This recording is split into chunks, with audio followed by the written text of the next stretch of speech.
सोचिए, चीन में अब सिर्फ बच्चा पैदा करने पर सरकार 1,30,000 तक दे रही है। ये कोई मजाक नहीं है, बल्कि चीन सरकार की नई योजना है।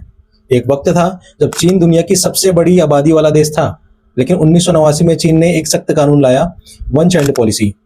यानी हर परिवार को सिर्फ एक ही बच्चा पैदा करने की अनुमति थी। उस वक्त देश के प्रधानमंत्री थे हुआ गोफेंग, और इस नीति को आगे बढ़ाया डेंग सियाओपिंग ने। इस नीति से 40 साल में 40 करोड़ बच्चों का जन्म रोका गया। अब वही नीति चीन के गले की फांस बन चुकी है। 2023 में चीन में सिर्फ 90 लाख बच्चों का जन्म हुआ, जो 1900 के बाद का सबसे कम आंकड़ा था। और अब चीन की जनसंख्या घट रही है, 8.5 लाख से कम हो गए। 60 करोड़ से ज्यादा लोग बुजुर्ग हैं।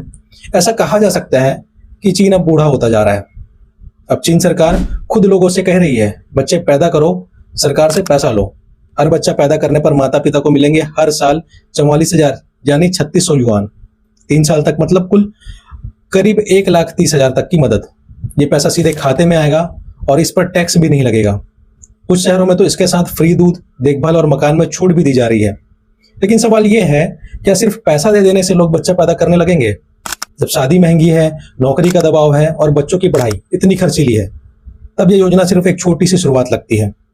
एक दौर था जब चीन कहता था एक ही बच्चा काफी है, और आज वही चीन कह रहा है प्लीज बच्चा पैदा करो और सरकार से 1.25 लाख तक ले जाओ।